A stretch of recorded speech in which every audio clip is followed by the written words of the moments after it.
সম্মানিত ভাইরা আমার, আপনারা জানেন সেই স্পেন বিজয়, সেই ঘটনাটি বলে আমি আমার বক্তব্য শেষ করব। আপনারা সেই স্পেন বিজয়ের ইতিহাস আপনারা জানেন। তারিক বিন জিয়াদের নেতৃত্বে যখন মুসলিমীয় মুসলমানরা সমুদ্র পাড়ি দিয়ে যখন স্পেনের উপকণ্ঠে যখন উপনীত হলেন, স্পেনের উপকণ্ঠে উপনীত হওয়ার পরে এই তারিক বিন জিয়াদের নেতৃত্বে মুসলিম বাহিনী দেখলেন সামনে এক বিশাল সুসজ্জিত বাহিনী, যারা অস্ত্রের ঝনঝনিতে হুঙ্কার গর্জন দিয়ে পুরো পরিবেশকে আতঙ্কিত করেছে। এই পরিবেশটা কিছু সময়ের জন্য মুসলমানদেরকেও আতঙ্কিত করেছিল।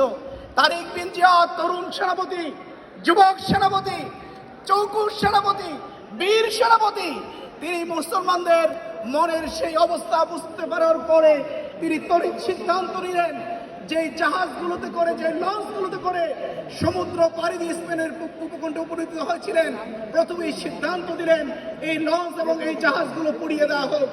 সিদ্ধান্ত মোতাবেক যখন লঞ্চ এবং জাহাজগুলো যখন পুড়িয়ে দেওয়া হলো, তখন তিনি মুসলমানদের সামনে, মুসলমানদেরকে উদ্দেশ্য করে একটি প্রেরণাদায়ক বক্তব্য রাখলেন। তিনি বললেন, তোমাদের সামনে এখন দুইটি পথ খোলা রয়েছে।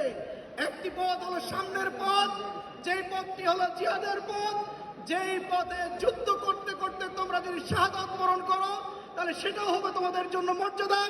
আর এই যুদ্ধে তোমরা যুদ্ধ করতে করতে তোমরা যদি বিজয় হও, তাহলে গাজী হিসেবে এটাও তোমাদের জন্য মর্যাদার পথ। আর আরেকটি পথ তোমাদের জন্য খোলা রয়েছে, সেটি হলো পিছনের পথ, সেটি হলো সমুদ্রের পথ, যেই পথ পাড়ি দেওয়ার শক্তি সামর্থ্য তোমাদের নেই। এবার তোমরা কোন সিদ্ধান্ত গ্রহণ করবা, এটি তোমরা নিবা।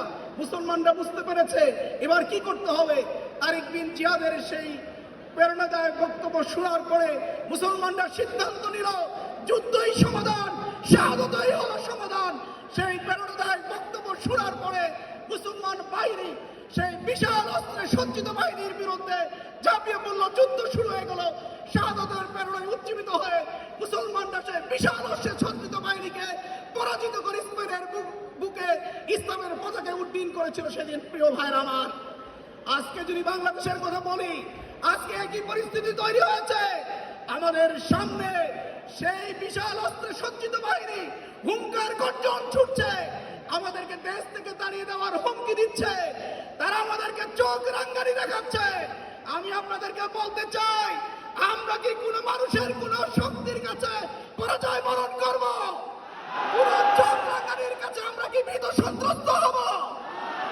আমরা স্পষ্ট করে বলতে চাই, আমরা আল্লাহকে ছাড়া কাউকে ভয় পাই না। পৃথিবীর কোন শক্তির চোখ রাঙ্গানিকে আমরা ভয় পাই না। আমরা বেলালের উত্তরসূরি, আমরা তারিক বিন জিয়াদের উত্তরসূরি, আমরা খুবাইবের উত্তরসূরি, আমরা কাব্বাবের উত্তরসূরি, আমরা শহীদ নিজামের উত্তরসূরি, আমরা শহীদ কামরুজ্জামানের উত্তরসূরি, আমরা শহীদ মীর কাসিম আলীর উত্তরসূরি, আমরা শহীদ আবু সাইদ মুক্তার উত্তরসূরি। আমাদেরকে কেউ পরাজিত করতে পারবে না ইনশাআল্লাহ। আমরা ইসলামের বিজয়ের জন্য আমাদের পূর্বসূরীরা জীবন দিয়েছে, হাসি মুখে ফাঁসির মঞ্চকে আলিঙ্গন করেছে।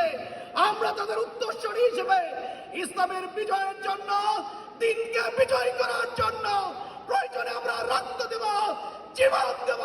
শাহাদাতের প্রেরণায় উজ্জীবিত হয়ে যে কোনো শক্তির বিরুদ্ধে আমরা তীব্র লড়াই চালিয়ে যাব ইনশাআল্লাহ।